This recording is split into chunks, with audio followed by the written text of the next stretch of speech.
ଚତୁଃଶ୍ଚତ୍ୱାରିଂଶୋऽଧ୍ୟାୟ। ରଜକ ଓ ମାଳିର ମୁଖ୍ୟ ଶ୍ରୀ ସୁକବାଚ। ଶୁଣ ଅଭିମନ୍ୟୁ ଭଣା ଅକ୍ରୂର ଜଳେ ସ୍ତୁତି କଲା, ପୁଣି ଚରଣ ତଳେ ଶୋଇ ହୋଇ କୃଷ୍ଣ ତ୍ରାହି ତ୍ରାହି। ଭକତ ବନ୍ଧୁ ଭଗବାନ ଜଳେ ହୋଇଲେ ଅନ୍ତର୍ଧ୍ୟାନ, ଯେସନ ନଟବର ଗତି ପ୍ରସ୍ତାବେ ସାଦୃଶ୍ୟ ଭଜନ୍ତି। ଅକ୍ରୂରେ ଦେଖାଇ ଶରୀର ତକ୍ଷଣେ ହୋଇଲେ ଅନ୍ତର, ଅକ୍ରୂର ଥିଲା ପାଦେ ପଡ଼ି ପୁଣି ଉଠୋଇ କର ଯୋଡ଼ି, ଦେଖିଲା କେହି ନାହିଁ ଜଳେ ଉଠି ଚାହିଁଲା ପୁଣି କୂଳେ। ବୃକ୍ଷର ମୂଳେ ରଥ ଥୋଇ ଡାକନ୍ତି ପ୍ରଭୁ ଭାବଗ୍ରାହୀ, ଅକ୍ରୂର ଦେଖି ଦୋଷ ମନେ ବେଗେ ସାରିଲା ନିତ୍ୟକର୍ମ। ଉଠି ମିଳିଲା ରଥ ତଳେ ପଡ଼ିଲା କୃଷ୍ଣ ପାଦ ତଳେ, ହସି କହନ୍ତି ଦାମୋଦର ଜଳ ତ ବିଳମ୍ବ ତୋର। ମଥୁରା ଯିବା କେତେବେଳେ କିସ ଦେଖିଲୁ ବସି ଜଳେ, ଯାହା ଦେଖିଲୁ କହ ମତେ, ତେବେ ଯେ ଜୀବନୀ କରତେ। ଅକ୍ରୂରେ ଶିର କର ଦେଇ କହଇ ଶ୍ରୀମୁଖ ନାଇଁ, ଜଳରେ ଦେଖିଲି ମୁଁ ଯାହା ବନାଥ ଜାଣ କି ତାହା ମତେ ପଚାରୁ ମାୟା କରି। ଭକତ ସୋଦର ମୁରାରି ତୋହର ତହୁଆନ ନାଇଁ, ଜଳେ ଦେଖିଲି ତତେ ମୁଇଁ। କୃଷ୍ଣ କହନ୍ତି ପୁଣି ତାହା ଅକ୍ରୂର ବେଗେ ରଥ ବା, ଅକ୍ରୂର କୃଷ୍ଣ ଆଜ୍ଞା ପାଇ ରଥେ ବସିଲା ବେଗେ ଯାଇ। ଗୋବିନ୍ଦ ପାଦେ ମନ ଦେ ନେଇ ରଥ ବାହିଲା ତୋଷ ହୋଇ, ଆଦିତ୍ୟ ତେଜ ଅବସାନେ ମିଳିଲେ ମଥୁରା ଭୁବନେ। ପଥେ ଯେ ଥିଲେ ନର ନାରୀ ରଥେ ଦେଖିଲେ ରାମ ହରି, ଅପୂର୍ବ ଦେଖି ଅପୂର୍ବ ମୁଖ ଦୁଇ ନୟନ ପାଦନ ଚଳଇ। କାଶେ ପ୍ରବେଶ ଭଗବାନ ଦେଖେ ଦାସାନନ୍ଦ ମନେ ମନ, କହନ୍ତି ପ୍ରଭୁ ଗୋପୀନାଥ ଅକ୍ରୂର ଦଣ୍ଡେ ରଖ ରଥ। ପଛେ ଅଛନ୍ତି ଗୋପ ବାଳ ଏଠାରେ ହୁଅନ୍ତୁ ଏକ ମେଳ, ଓରସ ଅଛି ସତେ ଭାର ରାଜାର ଉଚିତ ଭଣ୍ଡାର। ସକଳେ କରୁଣ୍ଡ ହୋଇ ମିଳିବୁ ରାଜା ଆଗେ ଯାଇ, ତେବେ ହୋଇବ ତୋର ଯଶ ଶାଢ଼ୀ ପାଇବୁ ଗ୍ରାମ ଦେଶ। ହେମନ୍ତ କହୁ କହୁ ପଥେ ଗୋପାଳେ ମିଳିଲେ ତୁରିତେ, ଦେଖି ସାନନ୍ଦ ଭାବଗ୍ରାହୀ କହନ୍ତି ଅକ୍ରୂରକୁ ଚାହିଁ। ରଥୁଲାଇ ଦାମୋଦର ଅକ୍ରୂର ହସ୍ତେ ଦେଇ କର କୋମଳ ଗଭୀର ବଚନ, ଆଶ୍ୱାସୀ ଅକ୍ରୂରର ମନ। ପୋତାତ ରଥ ଗନି ଯାଏ କଂସରେ ଛାମୁରେ ଜଣାବ, ବୋଲଇଲେ ବେନି ଭାଇ ଅଇଲି ତୋଟାରେ ବସାଇ। ସକଳ ହୋଇ ଏକ ମେଳ ପଛେ ଅଛଇ ଗୋପବାଳ, ଧନ ଗୋରସ ଆଦି କରି ସମସ୍ତ ସକଟରେ ବରି। ସକଳେ ହୋଇ ଏକ ସ୍ଥାନ କାଲି ଯେ କରିବେ ଦଶ, ଏତିକି କହି ତ ଛାମୁରେ ଅକ୍ରୂର ଯାଉ ତର କରେ। ଆମ୍ଭେ ଦେଖିବୁ ମଧୁପୁର କେମନ୍ତ ଦିଶଇ ସୁନ୍ଦର, ଅକ୍ରୂର ମୁଖ କୃଷ୍ଣ ମୁଖ ଚାହିଁ କହଇ ଶିର କର ଦେଇ, ଏକଥା ନୁହଁଇ ଉଚିତ ତୁ କି ନ ଜାଣୁ ଗୋପୀନାଥ। ତୁମ୍ଭ ଦୁହିଁଙ୍କୁ ଛାଡ଼ି କରି ଜୀବନ ପାରିବି କି ଧରି। ଭକତ ବତ୍ସଳ ମୁରାରି ମତେ ନ ଛାଡ଼ କୋପ କରି, ଭୋନାଥ ଆସ ମୋର ଘର ଅଶେଷ ବ୍ରହ୍ମାଣ୍ଡ ଠାକୁର। ସକଳେ ରୋହିଣୀ କୁମର ଯେତେ ବାଳକ ଅଛନ୍ତି ତୋର, ନନ୍ଦ ଯଶୋଦା ଆଦି କରି ସଙ୍ଗେ ଅଛନ୍ତି ଗୋପନାରୀ। ସମସ୍ତେ ଘେନି ମୋର ଘର ବିଜୟ କର ଦାମୋଦର, ଅଙ୍ଗିରା ଆଦି ଦୈବତ ଯାହା ଅଛନ୍ତି ଅବିରତ। ବଳି ଯେ ଧରି ତୋର ପାଦ ପାଇଲା ଅଶେଷ ସମ୍ପଦ, ଯଶ ଇଲା ତିନି ଲୁକେ ଭକତ କଲା ସେଇ ଏକେ। ଗଙ୍ଗା ତୋ ଚରଣୁ ବାହାର ପବିତ୍ର କଲା ତିନି ପୁର, ଶଙ୍କର ଶିରରେ ଧୋଇଲେ ସଗର ପୁତ୍ର ସ୍ୱର୍ଗେ ଗଲେ। ତୁ ଦେବ ଦେବ ଜଗନ୍ନାଥ ଜଗତ ଜନଙ୍କର ତାତ, ଶୁଣି କହନ୍ତି ଚକ୍ରଧର ଅକ୍ରୂର କନ୍ଧେ ଦେଇ କର। ଶୁଣ ଅକ୍ରୂର ମୋ ବଚନ ମନେ ତୁ ନ ବିଚାର ଆନ,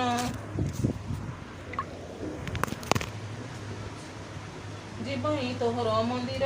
ସଙ୍ଗେ ମୁଁ ଘେନି ହଳଧର। ଆଗ ମୁଁ ଯିବି ତୋର ପୁର ଏ ସତ୍ୟ ବଚନ ମୋହର। କୃଷ୍ଣ ମୁଖରୁ ସତ୍ୟ ଶୁଣି ଅକ୍ରୂର ଗଲା ରଥ ଘେନି, କଂସର ଆଗେ ଜଣାଇଲା କୃଷ୍ଣଙ୍କୁ ଆଣିଲି ବଇଲା। ନନ୍ଦ ଯଶୋଦା ରାମ ସଙ୍ଗେ ଗୋରସ ଗୋପାଳଙ୍କ ଆଗେ ତୁଣ୍ଡ ହୋଇଲେ ବଡ଼ ଦ୍ୱାରେ, ଆଚକ ରହିଲେ ତୋଟାରେ। କାଲି କରିବେ କି ଦର୍ଶନ ଶୁଣି ସାନନ୍ଦ କଂସ ମନ ସନ୍ତୋଷ ମନେ ଭୋଜ ବୀର ଅନେକ ଦେଲା ଉପହାର, ରତ୍ନ ବସନ ଅଳଙ୍କାର ମେଲାଣି ପାଇଲା ଅକ୍ରୂର। କଂସକୁ ପରିତୋଷ ମନ ମିଳିଲା ଆପଣା ଭୁବନ, କୃଷ୍ଣ ଯେ ଥିଲେ ଉପବନେ ମିଳିଲେ ଗୋପାଳେ ବହନେ। ନନ୍ଦ ଯଶୋଦା ଆଦି ଯେତେ ଗୋରସ ସଙ୍କଟେ ସହିତେ, ତୋଟାରେ ହୋଇ ଏକ ରୁଣ୍ଡ ଆଭରି ମଥୁରାର ଦାଣ୍ଡ। ଯେ ଯାହା ମତେ ସାଜି ଘର ବିବିଧ ନାନା ଉପହାର, କରନ୍ତି ରନ୍ଧନ ଭୋଜନ ହରଷେ ଗୋପାଳଙ୍କ ମନ। ଭୋଜନ ସାରିବେନି ଭାଇ ଗୋପାଳ ପୁଅକୁ ଅନାଇ, କହନ୍ତି ହୋଇ ହସ ହସ ଆମ୍ଭେ ମଥୁରା ଯିବା ଆସ। ବେଳ ହୋଇଲା ଅବସାନ ବୁଲିବ ଆସିବା ବହନ, ଦେଖିବା ରାଜାର କଟକ କେମତେ ଦିଶଇ ଛଟକ। ଭିଆଇ ଯାତ୍ରା ଧନୁ ଘର କେମତେ କରିଛି ବିଚାର, ଅକ୍ରୂର ହସ୍ତେ ଦେଇ ରଥ ଆମ୍ଭକୁ ଅଣାଇଲା ଏତ। ଏବେ କି କରିବ ଆମ୍ଭ୍ରାନ୍ତ ହୋଇଲୁ ଆମ୍ଭର ତାହାର ଆୟତ ଆସ ହୋ ଯିବା ମଧୁପୁରୀ ଆଗ ହୋଇଲେ ହଳଧାରୀ ଗୋପକୁମର କୃଷ୍ଣ ଆଗେ ମିଳିଲେ ଗଡ଼ ଦ୍ୱାର ଲାଗେ ଦେଖିଲେ ସ୍ଫଟିକ ନିର୍ମିତ ଉଚ୍ଚେ ପୁରୁଷ 5 ହାତ ବେନି କବାଟ ହେମମୟ ଲୁହାର କିଙ୍କିଣୀ ଯୋଡ଼ିଏ ତୋରଣା ବେନି ବୃକ୍ଷ ବାନ୍ଧି ବିବିଧ ଫଳ ଦ୍ୱାରେ ଛନ୍ଦି ତମ୍ବାର ପାଚେରୀ ଗହଳ ଖଣା ଗମ୍ଭୀର ସୁଧ ଜଳ ଭିତରେ ନାନା ବୃକ୍ଷମାନ ଦେଖି ସାନନ୍ଦ କୃଷ୍ଣ ମନ ଅଟ୍ଟାଳି ପାଚେରୀ ମନ୍ଦିର ସୁନା କଳସ ତା ଉପର ଭିତରେ ସୁବର୍ଣ୍ଣର ବେଦୀ ଦେଖି ଆନନ୍ଦ ଚିତ ଖେଦି ବିବିଧ ଶୟନ ଭୋଜନ ବିଶ୍ରାମ ସ୍ଥାନ ନାନା ବନ ଯେ ଯାହା ମତେ ଅଳଙ୍କାର ଦେବୀ ବେଦୀ ଯେ ଦିଶଇ ସୁନ୍ଦର ଉପରେ ଶୋହେ ରତ୍ନମାଳା ସ୍ଫଟିକ ହୀରାର ମେଖଳା ବିଦ୍ରୁପ ସହିତ ମୁକୁତା ଲମ୍ବିଛି ମାଳ ମାଳ ଗୁନ୍ଥା ସୁବର୍ଣ୍ଣ କାନ୍ଥ ରତ୍ନ ଚାଳ ଜଳା କବାଟ ପରିମଳ ପଡ଼ନ୍ତି ସର୍ବସୁଖ ସାରି ଗାଭନ୍ତି କୋକିଳ ଝିଞ୍ଜାରି ଗଜ ତୁରଙ୍ଗ ଶାଳ ପାଶେ ସମ୍ବରାହ ମୃଗ ଝାଙ୍କେ ଝାଙ୍କେ ବନ ଖଜଳ କୁକଟ ରାଜ ହଂସୀ ଦେଖି ଶ୍ରୀକୃଷ୍ଣ ପ୍ରଶଂସି ତହୁଁ ପଶିଲେ ପୁରେ ଯାଇ କୁଏ ଚାହାନ୍ତି ପୋଷ ହୋଇ ଦେଖିଲେ ରାଜମାର୍ଗ ହରି ଚନ୍ଦନ ଛେରା ଯେ ପହଁରି ଚଣ୍ଡାଳୁ ଲାକ୍ଷାଦି ସଙ୍ଗେ ନାରୀ ଯେ ବୁଣନ୍ତି ଆନନ୍ଦେ ସମସ୍ତ ଦ୍ୱାରେ ପୂର୍ଣ୍ଣ କୁମ୍ଭ ଦଧି ଅକ୍ଷତ ବସ୍ତ୍ର ଯୋଗ ଫଳ ପଲ୍ଲବ ଦୀପାବଳି ଶଙ୍ଖ ମଙ୍ଗଳ ନାଦ ଜଳି କଦଳୀ ଫଳ ଆଦି ବୃକ୍ଷେ ଚାହାନ୍ତି କୃଷ୍ଣ ଅତି ଉଚ୍ଚେ ଦ୍ୱାରଙ୍କ ମଧ୍ୟରେ ପାଟ ଶାଢ଼ୀ ଉପରେ ଚାନ୍ଦୁଆ ବୁହାଡ଼ି ବସୁଦେବର ବେନି ସୁତେ ଗୋପାଳ ମେଳେ ରାଜପଥେ ଦେଖି ଆନନ୍ଦ ନର ନାରୀ ପଡ଼ିଲା ରାଜପଥ ଉରି ନାନା ପ୍ରସଙ୍ଗେ ବାଟେ ବାଟେ କାମିନୀ ଧାନ୍ତି ଉଚାଟେ ଅଟାଳି ବୃକ୍ଷା ହରନ୍ତି ପିଢ଼ାର ଉପରେ ଦେଖନ୍ତି କେନାରୀ ଚିତ୍ୟା ଅନାୟତ ବସ୍ତ୍ର ପିନ୍ଧିଲେ ବିପରୀତ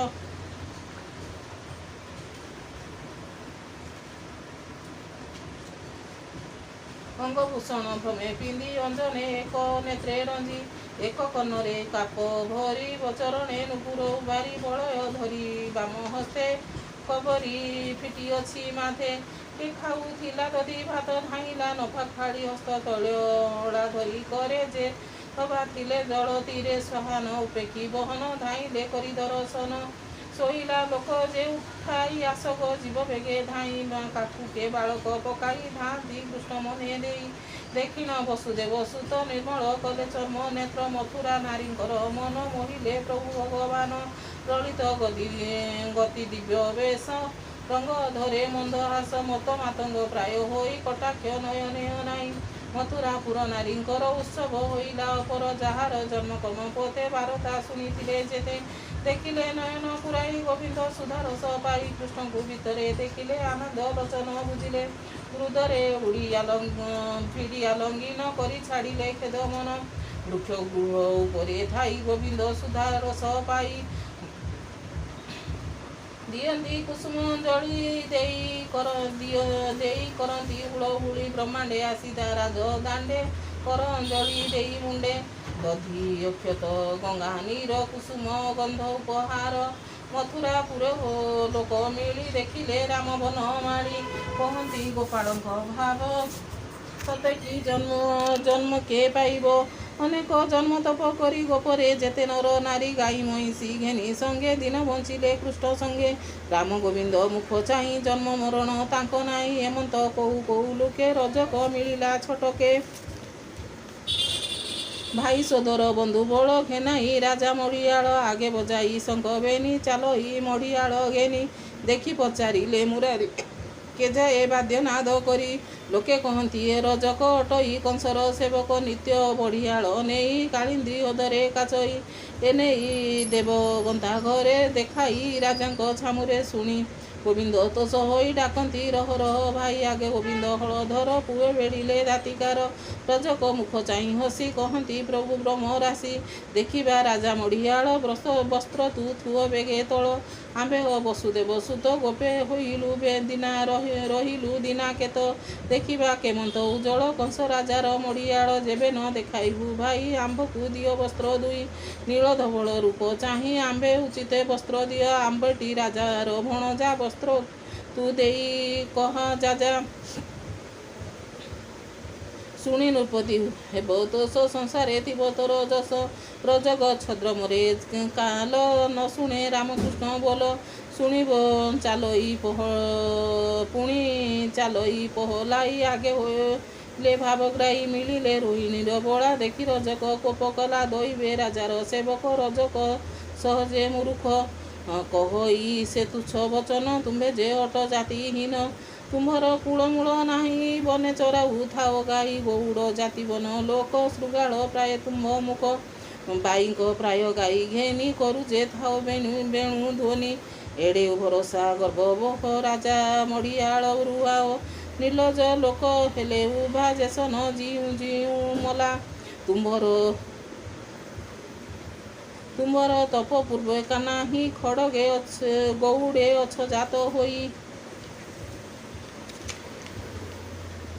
ଜୀବନେ ଯେବେ ଅଛି ଆସ ପଳାଇ ଯାଅ ନିଜ ଦେଶ ତୁମ୍ଭକୁ ଆଣିଅଛି ଧରି ହାଣିବ ଦେଇ ବିଷାବଳି ରଜାର ଲୋକେ ଏହା ଶୁଣି ପଲଙ୍କୁ ସବୁଙ୍କୁ ପକାଇବେ ହାଣି ତୁମ୍ଭେ ନ ମାଗ ମଡ଼ିଆଳ ତୁମ୍ଭର ପୁରିଲାଟି କାଳ କଂସ ଯେ ଅଛିଟି ଅଣାଇ ଆଜ ମାରିବ ବେନି ଭାଇ ଜୀବନେ ମାରିବ ତୁମ୍ଭକୁ ବନ୍ଦୀ କରିବ ଯେ ନନ୍ଦକୁ କହିବ ତୁମେ ନିଶା ବଳି ଶୁଣି ହସିଲେ ବନମାଳି ଚାପୁଡ଼େ ମାରିବା ମକରେ ଛେଦିଲେ ରଜକର ଶିର ତାହାର ସଙ୍ଗେ ଯେତେ ଥିଲେ ବସ୍ତ୍ର ପକାଇ ପଳାଇଲେ ରଜକ ଭୂମିରେ ପଡ଼ିଲା ଜୀବନେ ଗୋବିନ୍ଦ ବସିଲା ହସି କହନ୍ତି ଭଗବାନ ବସ୍ତ୍ରକୁ ଘେନ ହବନ ରାମ ଘେନିଲେ ବସ୍ତ୍ର ପୁଡ଼ା ଥିଲା ତହିଁରେ ଯେତେ ଘୋଡ଼ା ବାଛି ଘେନିଲେ ପିତ ନୀଳ ସୁନ୍ଦର ରାଜା ମେଡ଼ିଆଳ ଗୋପାଳ ପୁଏ ଯେଝା ମତେ ବସ୍ତ୍ର ପିନ୍ଧିଲେ ତ ସଚିତେ ଯେତେ ମଡ଼ିଆଳ ଉବରି ପକାଇ ଗଲେ କୁଢ଼ କରି ସ୍କନ୍ଧେ ପକାଇ ମଡ଼ିଆଳ ଚାହାନ୍ତି ବସୁଦେବ ବାଳ ଥିଲା କଂସର ବେଶକାରୀ ଆଗେ ମିଳିଲା ବେଗ କରି କହଇ ଶିରେ କର ଦେଇ ରାଜାର ଗନ୍ତାୟତ ମୁହିଁ ବସ୍ତ୍ର ମୁଁ ପିନ୍ଧାଇବି ରଙ୍ଗେ କାଛଟି ନାନା ପରି ରଙ୍ଗେ ଶୁଣି ସାନନ୍ଦ ଗୋପୀନାଥ ବସନ ଦେଲେ ତାର ହସ୍ତ ସ୍ୱଭାବେ ବାଳକ ଶରୀର ମତ ନାଗ ମୁଁ ବଳିଆର କ୍ଷଣକେ ପିନ୍ଧାଇଲେ ବାଛି ରାମକୃଷ୍ଣଙ୍କ ବଳ ଆଞ୍ଚି ବିବିଧ ନାନା ଅଳଙ୍କାର ସ୍ୱଭାବେ ଦିଶଇ ସୁନ୍ଦର ବସ୍ତ୍ର ପିନ୍ଧିଲେ ପିତ ନୀଳ ଉତ୍ସବେ ଯେନେ ପୂର୍ବ କାଳ ବାଳକ ଯେନେ ସଜ କରି ତେମନ୍ତ ଆନନ୍ଦ ଉଭାରି ରାମ ଗୋବିନ୍ଦ ସେହି ମତେ ଦିଶନ୍ତି ମଥୁରାର ପଥେ ଗୋବିନ୍ଦ ଗନ୍ତାୟତେ ଚାହିଁ କହନ୍ତି ପ୍ରଭୁ ଭାବଗ୍ରାହୀ ସମ୍ପଦ ଦେଉ ତ ଅନେକ ଅନେକ ପୁତ୍ର ନାତି ଦେଖ ବଳ ତୋହର ଦେହ ହେଉ ମୋହର ପାଦେ ଚିତ ଥାଉ ଅନ୍ତେ ପଶିବୁ ମୋର ଦେହେ କହି ଚଳିଲେ ଦେବରାଏ ଚଳନ୍ତି ମଥୁରା ଯେ ପୁରୀ ଗୋପାଳ ପୁଏ ରାମ ହରି ସୁଦାମ ନାମେ ମାଳାକାର କୃଷ୍ଣ ମିଳିଲେ ତାର ଘର ନାନା କୁସୁମେ ପରିମଳ ପବନ ବହଇ ଶୀତଳ ମାଳିର ଦ୍ୱାରେ ଉଭା ହୋଇ ଡାକନ୍ତି ପ୍ରଭୁ ଭାବଗ୍ରାହୀ କୋମଳ ଗଭୀର ବଚନ ସୁଦାମ ଶୁଣି ତୁଷ ମନ ବାହାର ହୋଇଲା ବହନ ଦେଖିଲା ରାମ ଭଗବାନ ଆନନ୍ଦେ ଗଡ଼ ଘାଲି ଶୋଇ କହି ବିସ୍ତରିଲି ମଇ ପତ୍ନୀ ଆଣିଲା ଜଳ ଝାରି ପାଦ ଧୋଇଲା ପରେ ଧରି ପାଦ ଉଦକ ଘେନି କରେ ଛିଞ୍ଚିଲା ନେଇ ଘର ଦ୍ୱାରେ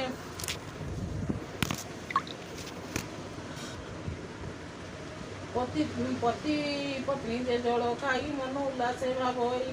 ଆନନ୍ଦ ସାଗରେ ବୁଡ଼ିଲେ ଗୋବିନ୍ଦ ଚରଣେ ପଡ଼ିଲେ ଅଜ୍ଞ ଆଚମନ ଯେତେକ ଗନ୍ଧ ଚନ୍ଦନ ଧୂପ ଦୀପ ରୋହିଣୀ ସୁତ କୃଷ୍ଣ ସଙ୍ଗେ ପୂଜିଲା ବେନି ଭାଇ ରଙ୍ଗେ ପୂଜାଇ ଅନ୍ତେ ପାଦ ପଡ଼ି କହଇ ଶିର କରେ ଯୋଡ଼ି ବୋଲଇ ଧନ୍ୟ ମୋର ଜନ ପବିତ୍ର ହୋଇଲା ଜୀବନ ପବିତ୍ର ହୋଇଲା ମୋ କୂଳ ଦେଖିଲି ପ୍ରଭୁ ଆଦି ମୂଳ ପିତୃଦେବତା ମୋର ଯେତେ ତୋଷ ହୋଇବେ ଆଜ ମତେ ଦେଖିଲି ପୁରୁଷ ପୁରାଣ ଅନାଦି ପରମ କାରଣ ଅବନି ଧାରାର ଉଷାସେ ଦେହ ବହିଲେ ନରହଂସେ ଅସୁର ନାଶ ନେଇ ରୂପ ସାଧୁଙ୍କୁ ଦେଲେ ଆତ୍ମା ସୁଖ ସକଳ ଜନ୍ତୁକ ଜୀବନ ପାଳନ ହେତୁ ନିରଞ୍ଜନ ବନାଥ ଆଜ୍ଞା ମତେ କର କିମ୍ପା ଅଇଲ ମୋର ଘର ଭାବ କରନ୍ତି ପ୍ରାଣୀ ଯେତେ ତାହାଙ୍କୁ ଭଜ ଏକ ଚିତେ ତୋହର ଆଜ୍ଞା ଶିରେ ଘେନି ତରନ୍ତି ଭବ ଜଳୁ ପ୍ରାଣୀ ହେମନ୍ତ ବୋଲି ତୋଷ ମନେ ବସିଲା ଆପଣା ଭୁବନେ ସୁଗନ୍ଧ କୁସୁମର ଭରା ସୁନ୍ଦର ଦିଶୁଅଛି ଶୋଭା ସୁଗନ୍ଧ କୁସୁମର ଗଭା ସୁନ୍ଦର ଦିଶୁଅଛି ଶୋଭା କୃଷ୍ଣ ନିକଟେ ଦେଲା ନେଇ ରାମ ଗୋବିନ୍ଦ ବେନି ପାଇଁ ବହୁ ଘେନିଲେ ମାଳ ଦୁଇ ସୁଗନ୍ଧ ସୁନ୍ଦର ଦିଶଇ ସୁଦାମା ଦେଖଇ ଆନନ୍ଦେ ଲମ୍ବାଇ ରାମକୃଷ୍ଣ କନ୍ଦେ ଶିରେ ବାନ୍ଧିଲେ ବେନି ଗଭା ଦିଶନ୍ତି ରାମକୃଷ୍ଣ ଶୋଭା ଶ୍ରୀମଣ୍ଡି ଗଭା ମୁଣ୍ଡେ ଦେଇ କହଇ କୃଷ୍ଣ ତ୍ରାହି ତ୍ରାହି ସୁଦାମା ମୁଖ ଚାହିଁ ହରି କହନ୍ତି ରାମ କର ଧରି କର ତୁ ମାଗତ ସମନେ ଭପତି କରୁ ଯେତେ ମନେ ମାଳି କହଇ ଯୋଡ଼ି କର ଶୁଣିବା ପ୍ରଭୁ ଦାମୋଦର ସର୍ବ ସମ୍ପଦ ଟୁ ହରି ଦିଅ ତୁ ଭକତ ବିଚାରି ମୋର ସମ୍ପଦେ କାର୍ଯ୍ୟ ନାହିଁ ଶୁଣିବା ପ୍ରଭୁ ଭାବ କାହି ପ୍ରାଣୀକୁ ହେଉ ତୋର ଦୟା ବନାଥ ଦିଅ ମତେ ଏହା ଶୁଣି ଆନନ୍ଦ ମହାବାହୁ କହିଲେ ହି ବର ହେଉ ମାଳିର ମନ ତୋଷ କରି ଧନ ଆୟୁଷ ଯଶ ସିରି ଦେଇ ଚଳିଲେ ଦାମୋଦର ଗୋପ କୁମର ହଳଧର କହଇ ଦାସ ଜଗନ୍ନାଥ ଗୋବିନ୍ଦ ମଥୁରାର ପଥ ଏବେ ହୋଇବ ମହି ସ୍ଥିର ଅସୁର କରିବେ ସଂହାର ଭକତ ଜନେ ଶୁଣ ଏହା ଖଣ୍ଡିଲେ ଘୋର ଜଡ଼ ମାୟା ଏଣେ ହରିକୁ ଧ୍ୟାନ କର ତୁମ୍ଭ ଚରଣେ ମୁକ୍ତି କର ଇତି ଶ୍ରୀମଦ୍ ଭାଗବତେ ମହାପୁରାଣେ ପରମହଂସ ସଂହିତାଏ ବୟାସିକା ଦଶମ ସ୍କନ୍ଧେ ରାମକୃଷ୍ଣ ମଥୁରା ଗମନେ ରଜକ ଗନ୍ତାୟତ ମାଳି ମୁକ୍ଷଣ ନାମ ଚତୁର୍ଥୁଷ୍ଟାରିଶୋଧ୍ୟାୟ